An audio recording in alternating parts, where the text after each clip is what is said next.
The house had grown quieter over the years, not just from the absence of footsteps or laughter, but from something deeper, the kind of silence that aches, that follows you from room to room like a shadow that never leaves.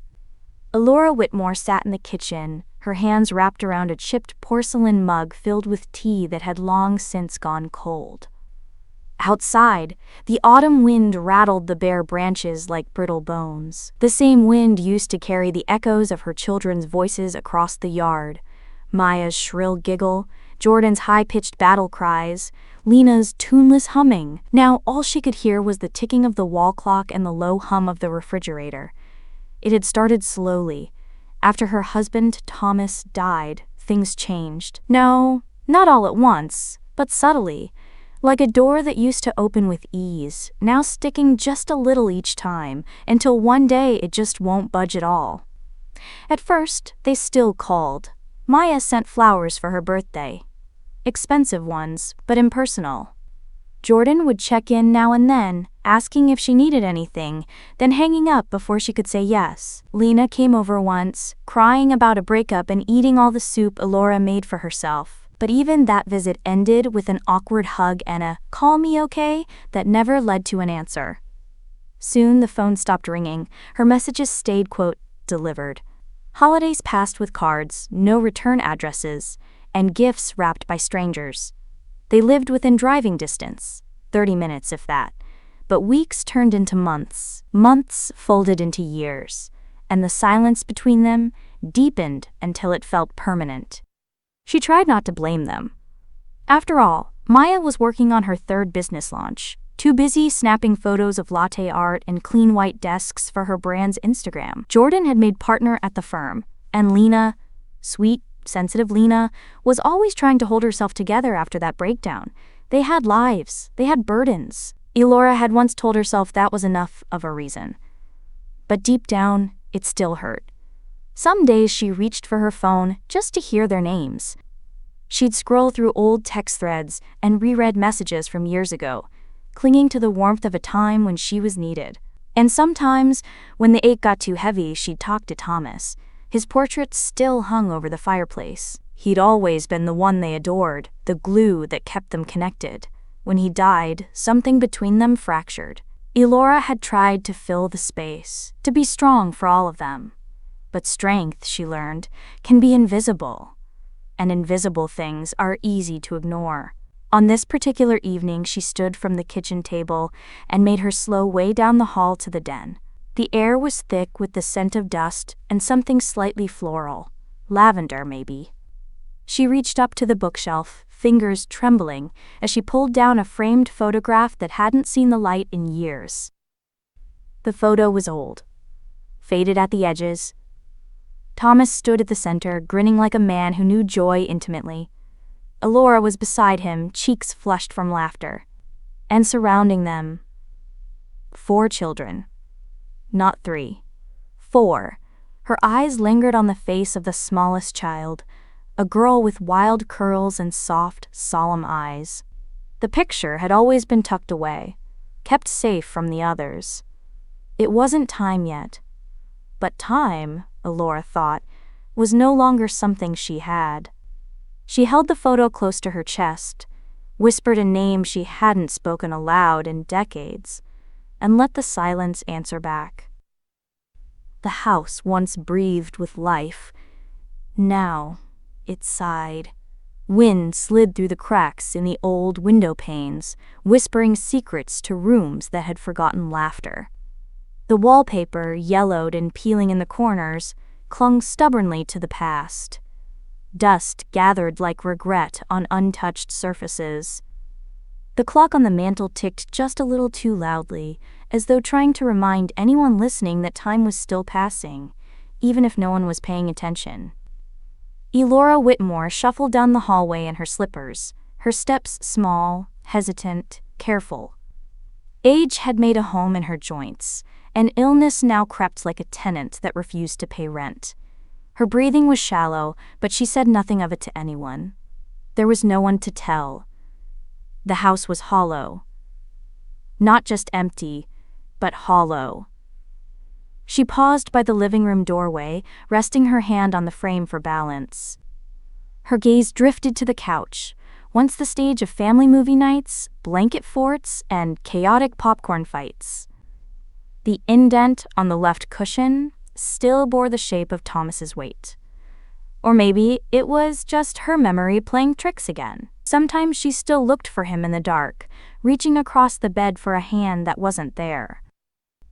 Flashbacks arrived uninvited now, like guests that never knocked. She saw herself younger, vibrant, surrounded by children.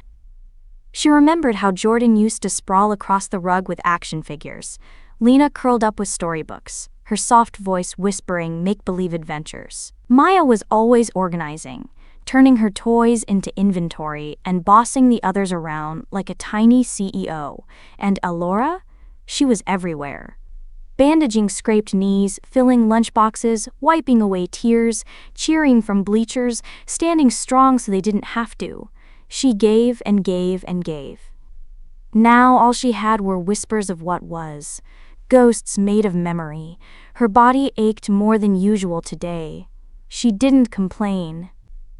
Complaining required an audience, and the only sound in the room was the television playing some cooking show she wasn't watching.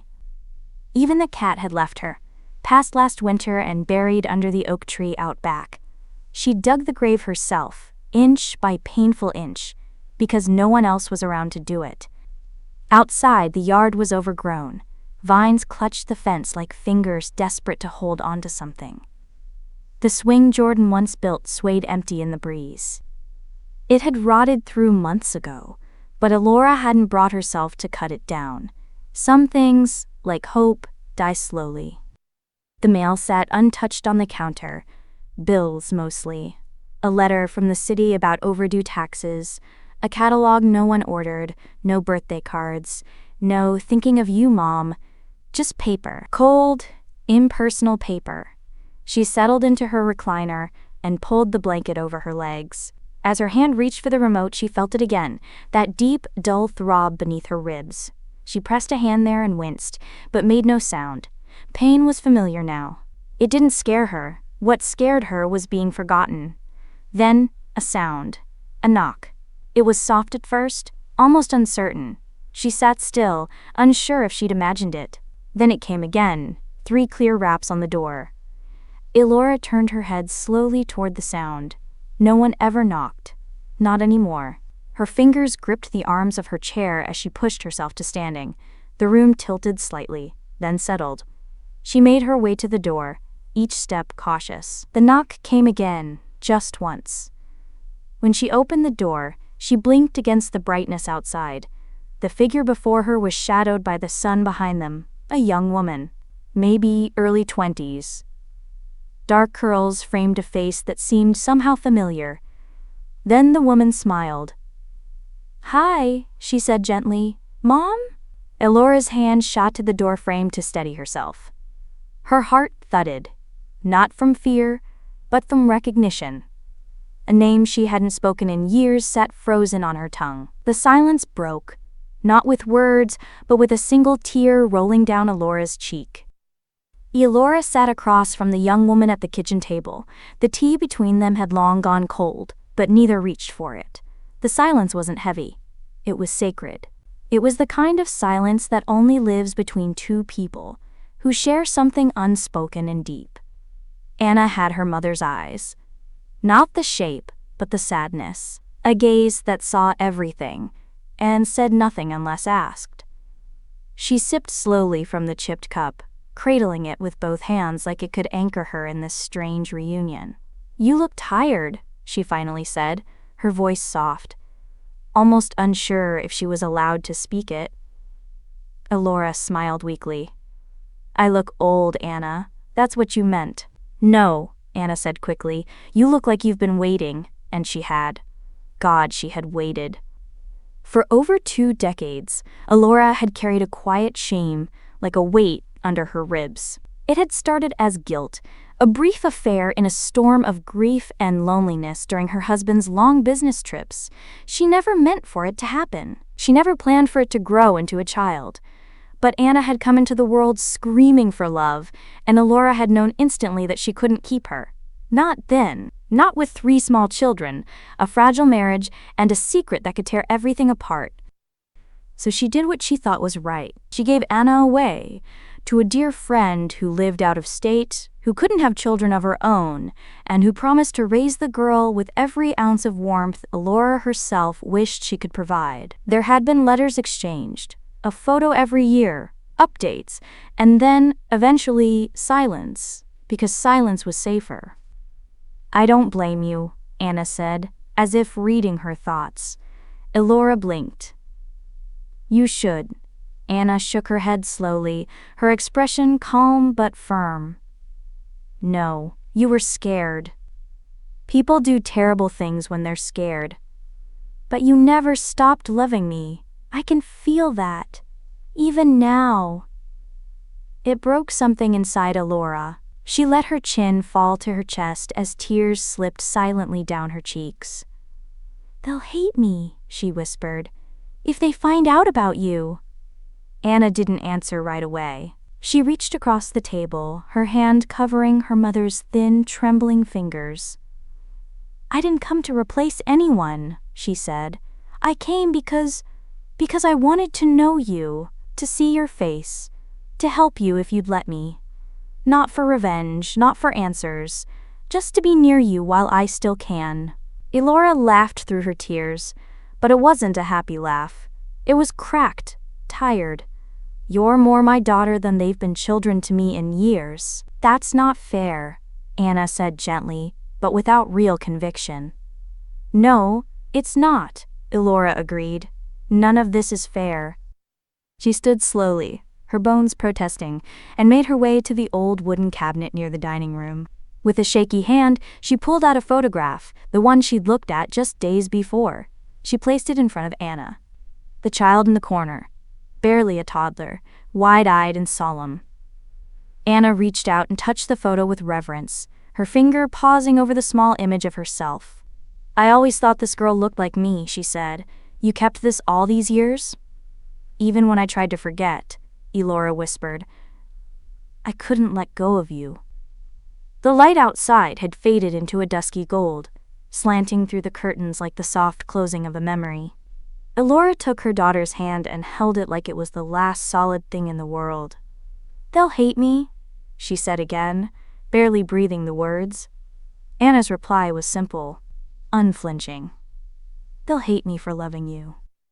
It was a gray afternoon, the kind that couldn't decide if it wanted to rain or just brood. The sky hovered low, pressing its weight on the streets, the rooftops, and on the old brick funeral home where the Whitmore children gathered, reluctantly, uneasily. Maya arrived first, as she always did, early, polished, and emotionally absent. Her heels clicked against the stone steps with sharp, purposeful rhythm.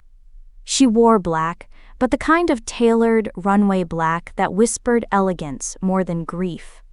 Her phone was in her hand. She wasn't texting. She just didn't want to be seen without it. Lena came next, late by 10 minutes and already flustered. She wore the wrong shoes for rain, and her hair frizzed in protest. Her coat was too light for the chill, and her eyes darted nervously, as if she half expected her mother to appear from behind the glass doors and scold her for being unprepared. Grief had settled on Lena like a mist, clinging, confusing, hard to wipe off. Then came Jordan, alone, composed, professionally somber. He shook the funeral director's hand with the air of a man used to negotiations. Dressed in a subdued navy suit, he looked like he'd stepped out of a courtroom rather than his mother's goodbye. None of them looked at each other for longer than a second. A nod here, a hey there. It wasn't tension exactly, it was detachment.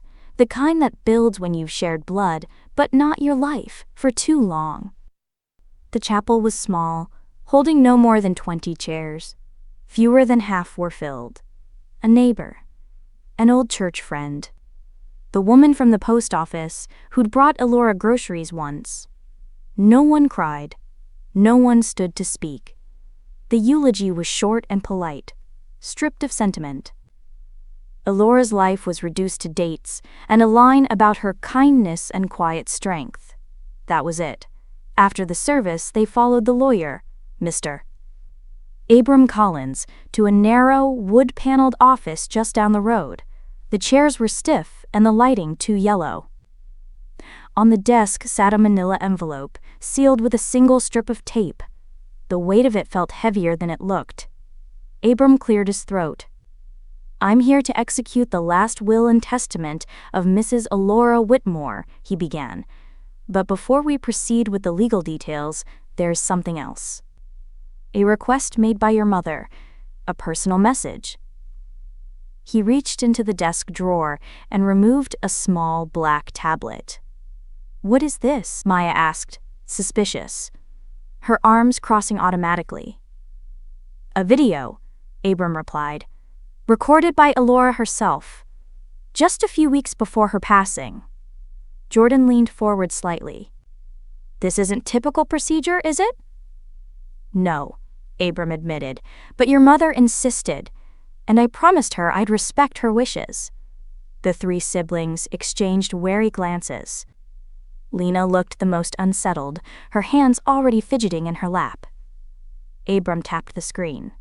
The tablet came to life with a soft hum, and for a moment there was nothing but the frozen image of Elora's face, a still frame, paused in mid-thought. Then she began to speak. "Hello, my loves." The voice was quiet, gravelly, aged, but unmistakably hers. Elora sat in her favorite armchair, the green velvet one by the window. The light bathed her from behind, turning her silver hair into a halo. She looked tired, pale, but her eyes were clear, steady. "If you're watching this, then I'm gone. And I know we didn't say goodbye the way we should have. I know things weren't perfect between us." Maya's jaw tightened. Jordan blinked slowly. Lena lowered her head. Elora's tone shifted slightly, still gentle, but firmer now. "But before you take what you think is yours, hear my truth." The room fell into stunned stillness. Abram didn't say a word. He only tapped the screen again and leaned back, letting Elora's voice carry the weight of what was to come. Outside, thunder rumbled faintly in the distance, as if the sky itself had stopped to listen. The video continued playing, flickering faintly in the dim office. Elora sat, small in her chair, but her presence filled the room like thunder behind a closed door. Her voice was calm, but there was something underneath it, something raw, long restrained. "I want to talk to each of you, one by one, because I know I won't get the chance again." Maya leaned forward, her manicured fingers gripping the armrest just slightly. Lena's eyes welled up, though no tears fell yet. Jordan said nothing, but his jaw set tighter with every word. Elora looked straight into the camera, and though they all knew it was recorded, it still felt personal, like she could see them, even now. "Maya," she began softly, "you always ran toward the light, the spotlight, the finish line, the next big thing. I remember how proud you were when you made your first business card at 16, CEO of Maya Things, you wrote. I still have it." Maya blinked, a flicker of memory cracking through her armor. "I covered your loan that year you almost lost everything," Elora continued. "You never asked me for help, you never said thank you either. But I gave it anyway, because that's what mothers do. We give, even when it's not noticed, even when it's not wanted." Maya's lips parted like she might speak, but no words came. Just the sting of quiet humiliation burning in her throat. Elora turned slightly on the screen. "Jordan?" His name landed heavier than expected. "You always tried to be strong, the responsible one. You worked so hard to become a man your father would have been proud of, and he would have been, baby, but you never looked back. Not once." Jordan looked away, blinking fast. "I sold my wedding ring," Elora said. "The one your father gave me. That's how I paid for your second year at law school. You were drowning and too proud to admit it. And I didn't want you to fail, so I gave up the only thing of his I still wore. I never told you, because I knew you'd say no, but I didn't need your permission." Elora's eyes softened, her voice catching for the first time. "Lena?" Lena's face crumpled the second her name was said. Her hands covered her mouth. She didn't want to cry. "Not here, not like this.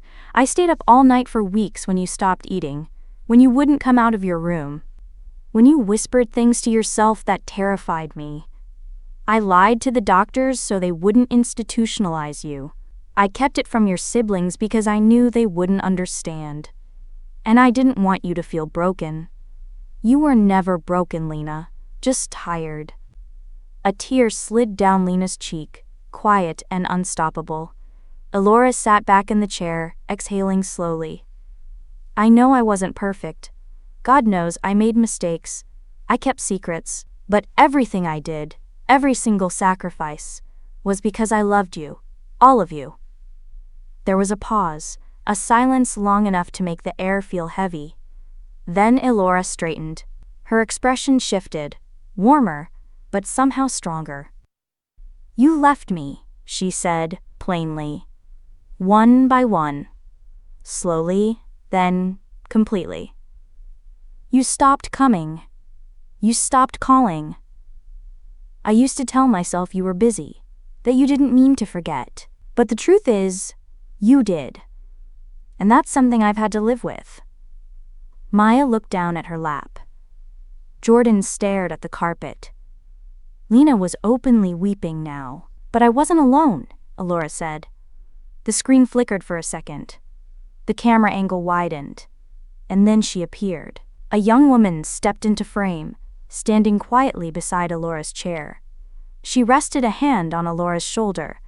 Steady, familiar. She was smiling, not with smugness, but with the quiet confidence of someone who belonged. Elora looked up at her, then back into the camera. "When you left," she said slowly, "she came back." The woman leaned forward slightly, her eyes kind but unreadable. "And when you left," she said, "she still wasn't alone." Maya's brows furrowed. Jordan sat up straighter. Lena blinked, confused. The room's temperature seemed to drop. Who was this girl? Why was she there? And why did she call their mother Mom? The room fell into stunned silence, the kind that clung to skin and made breathing feel like betrayal. The girl on the screen, still unnamed, rested a hand gently on Elora's shoulder. She didn't speak again. She didn't need to. Her presence said everything.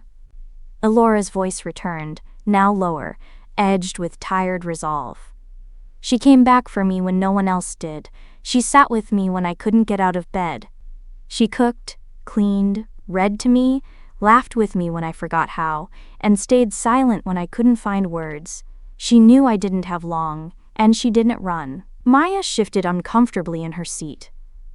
The perfect posture she'd maintained since entering the office now wilted slightly, like a wilted rose trying to hold its shape. Jordan's expression was unreadable, a statue of pride and confusion. Lena looked like a child again, hurt, lost, ashamed. Elora took a breath and delivered the line that shattered the last illusion. "She is my daughter." It landed like a dropped plate in a quiet kitchen. "Her name is Anna. I had her during a time I never told you about. I was alone, terrified. I made choices that I regret, but she was never one of them. I gave her up for her own good, but I never stopped loving her, never stopped watching over her." Maya opened her mouth as if to speak, but no words came. Her throat was dry.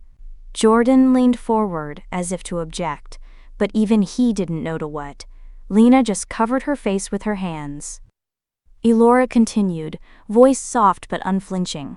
"And now to the matter of the will." The words were formal, cold. They clashed with the warmth in her eyes, but they were deliberate. "I know what you expected, and I know what I deserve from each of you. I gave everything I had to this family, every dime, every moment, every part of myself. But in the end, the one who was there for me was her." The screen faded to black.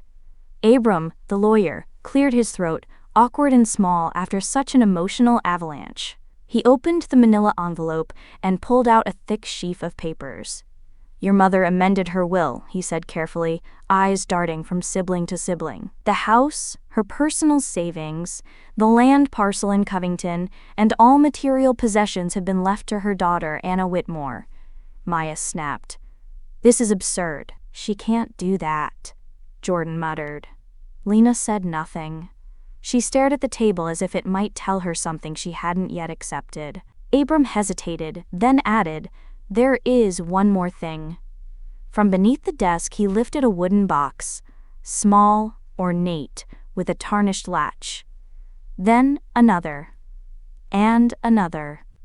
3 in total, each engraved with a single name. Maya, Jordan, Lena. He placed them gently in front of their rightful owners. "Your mother left these for you. Personally." No one moved. Maya finally reached out and opened hers. Inside, a letter in Elora's delicate handwriting, a stack of photographs bound with twine, and a small pendant, her mother's. She hadn't seen it in years. Jordan opened his. A childhood drawing. A letter. A pressed flower. A photograph of him and Elora at his graduation, arms linked, his smile wide, hers tired but proud. Lena opened hers with trembling fingers. There was a music box. Cracked, but familiar. A poem she once wrote. And a letter sealed in red wax. All 3 sat in silence. The room, once cold with resentment, now felt filled with something heavier. Shame, grief, and something else. Something harder to admit. Love, perhaps. Love they never returned. And across from them, in the chair Elora once sat in, the black screen still faintly glowed. A blank slate. A mirror. A mother's final act wasn't vengeance. It was truth. And it was unflinching. The boxes sat open on their laps like tiny coffins, each one cradling a piece of Elora Whitmore's truth. The air in the room had changed. The tension that once hovered like a threat had curdled into something heavier. Grief. Not the sharp, sudden kind. The slow, suffocating kind that creeps in when it's too late to fix anything. Maya unfolded the letter first. Her fingers trembled slightly, though she'd never admit it. The paper was soft, worn, as if Elora had read and rewritten it a dozen times before sealing it in the box. "My Maya, you were always the one who looked forward. You hated goodbyes, so I won't say it. I watched you become everything I once dreamed of for myself. Strong, sharp, resilient. But in chasing perfection, you lost your softness, the part of you that used to sing in the garden, barefoot and wild. I wonder if you even remember her. I didn't expect your visits. I know you believe I slowed you down, that I belonged in your rearview mirror. But I never stopped watching your road, and when it rained, I prayed you remembered how to drive through it." Maya stopped reading. Her throat clenched. She reached for the photographs tied with twine. There she was, age 7, covered in mud, holding a frog and grinning up at the camera like the world had no rules. Another picture. Her twirling in a homemade dress, Elora clapping off frame. The pendant sat in the corner of the box like a punctuation mark. Heavy. Final. Across the room, Jordan held his letter against his chest for a long moment before finally unfolding it. "My son. You carried the weight of your father's absence long before you knew what it was. You filled his shoes too early, and I'm sorry for that. I watched you harden, thinking it made you stronger. But inside, you were still the boy who cried when he found a wounded bird. You buried that boy. I just hope you know. I never did. I missed you. You sat across from me for years and never looked me in the eye. I fed you, loved you, let you go, and you never once asked me how I was doing. But I understand now. You were protecting yourself. It's okay. I forgive you. I always did." Jordan turned the page. Tucked inside was the crayon drawing he made as a child. Stick figures of the whole family, all holding hands. One figure, smaller than the rest, had been scribbled out. He remembered that. He had no idea why he'd done it then, but now the absence made sense. Lena's hands shook as she opened her box. She hadn't stopped crying since the video. Her cheeks were wet, her eyes red. The music box was cracked, its tune distorted when she turned the key. It played anyway. A lullaby. Her letter was written in longer paragraphs, like a stream of thought Elora couldn't stop once it began. My Lena, you felt everything too deeply. The world was too loud, too bright, too cruel for you sometimes, and I didn't always know how to shield you. But I tried. My God, I tried. You used to hold my hand until you fell asleep. I never told you this, but even after you stopped, I'd still reach for yours in the dark. You disappeared inside yourself during those years. I didn't know how to reach you. But I never stopped loving you, even when you didn't speak to me for months. Even when you said you wished you'd never been born, I held your life like a fragile thing, and I kept holding it when you couldn't. You survived. That's all I ever asked of you. Lena sobbed, clutching the letter like it might vanish if she loosened her grip. None of them spoke. There were no accusations left, no arguments worth starting, just guilt coiled in their stomachs like a second skin. Then Maya found something, a second envelope, buried beneath the photos. Her name was written in smaller script. Different, shaky. The seal was waxed and red. She opened it slowly, unsure why her hands had gone so cold. There was only one line. You are not your father's daughter. The room seemed to tilt. Maya blinked once, then again. What? She whispered. No one heard her. She read it again. You are not your father's daughter. The box slipped from her lap and hit the floor with a dull thud. Maya sat frozen, her hands limp on her thighs. The letter lay on the floor beside the open box, red wax cracked like broken truth. No one else had seen it yet, but the words echoed in her mind again and again. You are not your father's daughter. Her breath came short, shallow, controlled, barely. She reached down to retrieve the letter, folding it quickly, almost mechanically, and slipped it into her purse like a secret shame. Her siblings were too absorbed in their own grief to notice, at least for now. But inside her something was splintering. The father she had worshipped, whose name she carried like a badge, whose approval she had chased long after his death, wasn't hers. Not by blood, not by truth. Her reflection in his eyes had always been different. She saw it now. The way he looked at Jordan with pride, at Lena with gentleness, and at her, like a mystery he couldn't solve. Now she understood why.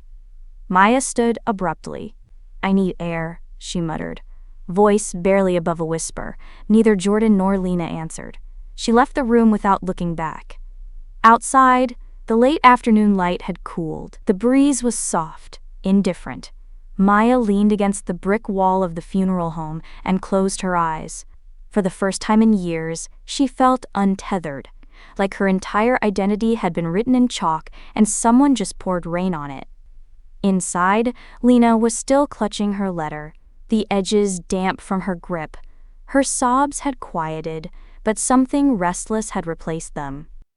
She kept thinking about the music box, the one her mother gave her when she was little. It had a secret compartment, she remembered now. She remembered hiding marbles and pennies inside. She glanced back at the box. Slowly, she picked it up, turned it over, and felt along the bottom edge. There. A groove. A faint indentation. Her nail caught the edge and pried gently. A small panel popped open.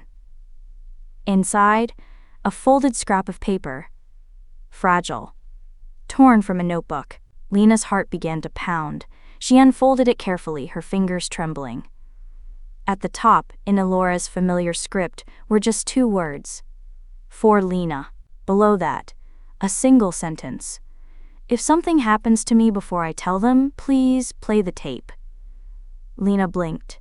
The tape? She looked up at Jordan, who was sitting stiffly, his hands steepled beneath his chin. He hadn't said a word since the boxes were opened. His eyes stared through the table. Jordan? She asked, voice thin. He didn't look at her. "Do you know anything about a tape?" Mom said to play a tape. That got his attention. He turned slowly, frowning. "What tape?" "She left a note. In my box. She wanted me to play something if she didn't get the chance to tell us herself." Jordan shifted uncomfortably. "The lawyer didn't mention any." "I'm not talking about Abram, I'm talking about Mom. Something she recorded." A long pause. Then, "Maybe she gave it to Anna." The name hung heavy in the air. Lena hesitated. "Do you want to meet her?" Jordan looked up sharply. "What?" She was in the video, standing next to Mom, quiet, calm. She looked like... Lena paused. Like she belonged. Jordan's mouth pressed into a thin line. Belonging doesn't erase betrayal. "She didn't betray us," Lena said gently. "We betrayed her." They both fell silent. In the hallway, Maya reappeared. She looked different, pale, distant, but her posture was iron straight, her eyes cold and unreadable. She didn't mention the letter, she didn't ask about the tape, she only said, "Let's finish this." But as they walked to the car together, something had shifted between them. The past was no longer a closed chapter, it had cracks. And something was still trying to get out. The tape was in a plain white envelope. No label, no markings, just Elora's careful, slightly shaky handwriting. To be played when they're ready. Anna had found it while organizing Elora's old records, right after the funeral. She didn't know what it was at first, just that Elora had slipped it between family documents and old photos, as if protecting it with the very bones of her past. She had debated playing it herself, but something told her it wasn't meant for her ears alone. Now, days later, she stood at Elora's grave, the envelope clutched in her hands. The cemetery was quiet. Too quiet for a weekday afternoon. Rows of stone whispered stories no one remembered anymore. Anna knelt beside the freshly covered plot, brushed away a few stubborn leaves, and placed the envelope at the base of the stone. "I'll give it to them," she whispered. "When it's time." Behind her, footsteps approached. She turned. Jordan. Of all the siblings, he was the last one she expected. He stood at the edge of the gravel path, unsure whether he belonged in this scene. He had no flowers, no apology, just questions. They hadn't spoken since the will reading. "Hi," she said softly. He nodded once. His eyes went to the headstone. "I don't even know what to say to her anymore." "You don't have to say anything," Anna replied. She always understood the things people couldn't say. He looked down at his shoes, then up at her. "Is it true? Everything she said?" Anna didn't flinch. "Yes, she really raised you, secretly?" "No," Anna said. "She didn't raise me. She loved me from a distance, a silent kind of love. I was raised by someone else, someone who knew the whole story. She only came back into my life a few years ago. But she never stopped checking on me. I found letters, birthday cards she never sent, newspaper clippings of things I didn't even know she knew about." Jordan swallowed hard. "You're her daughter, just like us." Anna nodded. "Exactly like you, forgotten." He took a breath and then handed her something. A small, square audio recorder. "I found this," he said. "Hidden in her dresser, under the lining." Anna froze. "What's on it?" "I don't know," he admitted. "But I think it's the tape Lena mentioned, the one she left behind in case she never got to say everything." Anna stared at it for a moment, then clicked play. The static was brief. Then Elora's voice emerged. Warmer, softer, but filled with cracks, the kind born of emotion, not age. "If you're hearing this, I couldn't tell you in person. I tried. I sat down to say it so many times, and every time I opened my mouth, the words just, a pause. I was lonely. That's the truth. After Thomas died, I didn't just lose my husband. I lost my shield. He was the buffer between me and the silence.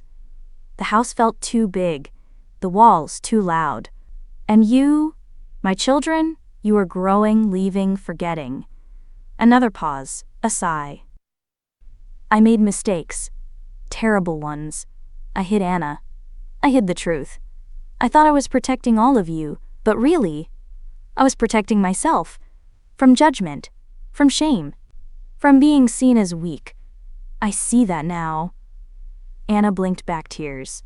You weren't bad children. You were just gone. And I didn't know how to ask you to come back. I didn't want to beg. I didn't want to be a burden. So I pretended it didn't hurt. Jordan closed his eyes. I don't hate any of you. Not one. I died loving all of you. Every single flawed, beautiful one of you. I only hope you can forgive me, not just for what I did, but for the things I didn't do. The recording clicked off. No music. No dramatic ending. Just silence. Anna placed the recorder in the grass beside the grave. Jordan stepped closer, hands deep in his pockets, eyes on the name carved in stone. I don't know what to do with any of this, he admitted. Start by not pretending it didn't happen, Anna replied. He looked at her, eyes softening. Do you want to come to the house? Anna's breath caught. Your house? No, he said quietly. Hers. The house felt different. Not because the walls had changed, or the creaking floors had stopped their usual groans. No, it was something more subtle. A shift in the air, like it had finally exhaled after holding its breath for too many years. The old curtains still hung half-drawn, fluttering faintly in the summer breeze that slipped through the cracked windows. The scent of Elora's favorite lavender oil still clung to the hallway. Faint, but there, as if she were waiting just around the corner with a warm cup of tea and a knowing smile. They gathered there, not by invitation, but by unspoken pull. One by one, Lena arrived first, clutching the music box like a prayer. She didn't say anything as she walked through the front door. She didn't need to.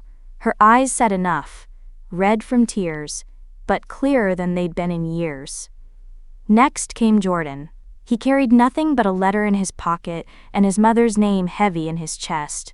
He lingered in the doorway for a long moment before stepping inside, taking in the worn wallpaper, the chipped family photo frames, the sag in the middle of the living room couch. Then, Maya, last to arrive as always. But this time, not because she was too busy. This time, she had to talk herself into it. Her face was perfectly done, but there was a tiredness behind her eyes that makeup couldn't mask. In her purse was the sealed letter, the one that changed everything. She hadn't told them yet. She wasn't ready. But she was here. And Anna was already there, sitting quietly in Elora's armchair, the video tablet resting in her lap, the wooden boxes on the coffee table in front of her. Empty now, but full of everything that mattered. No one spoke for a long while. Until finally, Lena whispered, She wanted us to come back here, didn't she? Anna nodded. She wrote it in her journal. Jordan looked up. You have it? Anna rose and walked to the bookshelf, pulling out a leather-bound journal, its corners worn, the spine nearly cracked. She flipped to the last page and read aloud, They'll come home, not for the inheritance, but for me. The words settled into the room like dust, soft, unavoidable, everywhere. Maya reached for the journal, ran her fingers across the ink. She knew, she murmured. She always knew. There were no accusations, no questions, just silence. And then, slowly, something else. Lena placed the music box on the table and opened it. The broken lullaby played, crooked and haunting, but beautiful in its imperfection. Jordan unfolded his letter and read a line aloud, his voice thick. You weren't bad children. You were just gone. Maya closed her eyes. Anna rose and stepped forward. I don't want anything from you, she said. Not the house, not the name, not even forgiveness. I don't want to be the secret anymore. You're not, Lena said before anyone else could. Her voice cracked, but she meant it. Maya looked up at her, at Anna, really looked at her for the first time. You knew her at the end. We didn't. That means something. It means everything, Jordan added quietly. And just like that, something shifted. Not fixed, not healed, but open. They stayed for hours, sitting, talking, not just about Elora, but about the things they'd forgotten about each other. Stories came out, small ones, painful ones, funny ones. Laughter broke through the sorrow like rays through heavy clouds. By dusk, they stood together in the garden behind the house. The soil was cracked but soft. They planted a rose bush, Elora's favorite.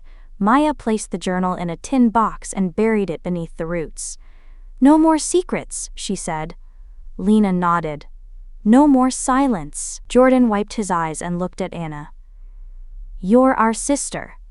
That's all there is to it." Anna smiled. Not wide, not loud, just enough. And somewhere, if only in memory, Elora was smiling too.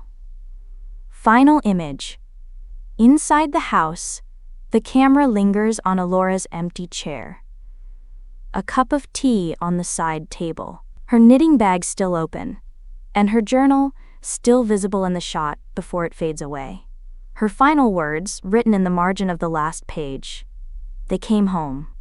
I can rest now,